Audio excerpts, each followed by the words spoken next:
நான் எப்பல்லாம் சொல்றேனோ தமிழ் தலைவாஸ் இந்த சீசனுக்கு கப்பு ஒரு மேட்ச் கூட விடாம பார்த்தீங்கன்னா, கன்டினியூஸா ஜெயிச்சு பார்த்தீங்கன்னா, இந்த ஒரு சீசனோட கப்பு வாங்க போறாங்கன்னு நான் சொல்லிக்கிட்டு இருந்தேன். அது பார்த்தீங்கன்னா, நேத்து நடக்கல. நேத்து என்ன நடந்ததுன்னா, தெலுங்கு டைட்டன்ஸ் வர்சஸ் தமிழ் தலைவாஸ். ரொம்ப கேவலமா விளையாடியிருக்காங்க. அதை பத்தி நான் உங்களுக்காக சொல்லப் போறேன். யாரு விளையாடியிருப்பாங்க அந்த மாரி? தமிழ் தலைவாஸ் தான், வேற யாரும் இல்ல. தெலுங்கு டைட்டன்ஸ் 3 தோல்விக்கு அப்புறம் பார்த்தீங்கன்னா, இந்த ஒரு ரிவெஞ்ச்ல பயங்கரமான வின்னு ஒண்ணு பண்ணியிருப்பாங்க. தரமா இருக்கும். அந்த வின்னு என்னன்னு நான் உங்களுக்கு டீட்டெயிலா சொல்லப் போறேன். நம்ம சேனலுக்கு நீங்க புதுசா வந்தீங்கன்னா, சப்ஸ்கிரைப் பண்ணி வச்சுட்டு வீடியோக்கு லைக்க குடுத்துட்டு வாங்க. வீடியோக்குள்ள போகலாம்.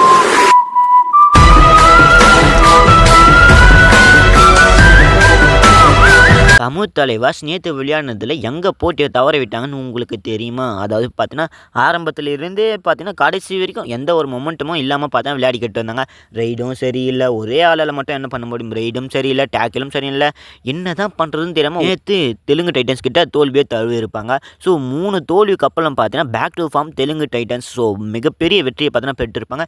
இதுக்கு ஒரு முக்கியமான காரணம் அவங்களுடைய கேப்டனாக கூட இருக்கலாம் நான் நினைக்கிறேன். நேற்று நடந்த மேட்ச்சில் அப்படி என்ன நடந்திருக்கு? தெலுங்கு டைட்டன்ஸ் பார்த்தீங்கன்னா 43 பாயிண்ட் இருக்காங்க. தமிழ் தலைவாஸ் பார்த்தீங்கன்னா வெறும் 29 பாயிண்ட் தான். என்னடா இது டிஃபரன்ஸ் இவ்வளோ இருக்குன்னு கேட்டிங்களா? அதை நான் உங்களுக்கு சொல்கிறேன். ஓவராலாக ரைட் பாயிண்ட் பார்த்தீங்கன்னா தெலுங்கு டைட்டன்ஸ் 21 எடுத்திருக்காங்க. தமிழ் தலைவாஸ் வெறும் 19. எதுவும் வரல. ஏன் விளையாடுறாங்கன்னு ஒன்றுமே தெரியாமல் விளையாடிக்கிட்டு இருந்தாங்க நேற்று மட்டும். சூப்பர் ரைடு பார்த்தீங்கன்னா யாருமே எதுவும் பண்ணல. அதுக்கப்புறம் டேக்கில் பாயிண்டில் பார்த்தா தெலுங்கு டைட்டன்ஸ் 13 பாயிண்ட் எடுத்திருப்பாங்க. வெறும் 7 பாயிண்ட் ஆஃப் டு ஆஃப் தான் எடுத்திருக்காங்க தமிழ் தலைவாஸ். அதுக்கப்புறம் ஆல் அவுட் பாயிண்ட் பார்த்தா 2 தடவை எடுத்திருப்பாங்க. இதுவே தெலுங்கு டைட்டன்ஸ் 6 பாயிண்ட்.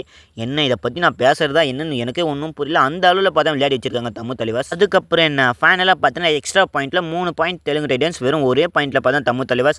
இதுக்கு ஒரு முக்கியமான காரணம் ரைடும் சரியில்லை, டிஃபென்ஸும் சரியில்லை. என்ன தான் பண்ணுறது ஒன்றுமே புரியாமல் பார்த்தா நேற்று தமிழ் தலைவாஸ் முழிச்சுக்கிட்டு நின்று இருந்தாங்க. தெலுங்கு டைட்டன்ஸ் 3 தோல்விக்கு அப்புறம் வின் பண்ணுறதுக்கு என்ன காரணம்? அவங்களுடைய கேப்டன் விஜய் மாலிக் பார்த்தா 7 ரைடு போயிருப்பாங்க, 3 போனஸ் போட்டிருப்பாங்க, 10 பாயிண்ட் எடுத்து இந்த ஒரு மேட்ச்சில் பார்த்தீங்கன்னா சூப்பர் 10 பார்த்தா எடுத்திருப்பாங்க. அதுக்கப்புறம் என்ன பரத் பார்த்தீங்கன்னா 8 ரைட் போயிருப்பாங்க, 8 பாயிண்ட் எடுத்திருப்பாங்க. அன்கிட் பார்த்தீங்கன்னா 4 டேக்கிள் பண்ணியிருப்பாங்க, 4 பாயிண்ட் எடுத்திருப்பாங்க. சரி, இந்த ஒரு தெலுங்கு டைட்டன்ஸ் பொறுத்தவரைக்கும் நேற்று பார்த்தீங்கன்னா பயங்கரமாக விளையாடிக்கிட்டு இருந்தாங்க. ஆனால் இதுக்கு முன்னாடி பார்த்தா 3 மேட்சாக தோல்வியில் இருந்திருப்பாங்க. தமிழ் தலைவாஸ் என்ன பண்ணாங்கன்னு தெரியுமா? நேற்று அகைன் அர்ஜுன் தேஷ்வால் தான் அகைன் பார்த்தா நல்ல ஒரு பர்ஃபார்மன்ஸாக கொடுத்துருக்காங்க. 7 ரைடுக்கு போயிருப்பாங்க, 7 பாயிண்ட் எடுத்திருப்பாங்க. டேக்கிலும் 2 தடவை ஆடிட்டாங்க தான் சொல்லணும். நரேந்தர் கண்டேல 3 ரைடு போயிருப்பாங்க, 6 பாயிண்ட் எடுத்து 2 போனஸ் போட்டிருப்பாங்க. நம்ம டீமில் போனஸும் சரியில்லை, டேக்கிலும் சரியில்லை, ரைடும் சரியில்லை.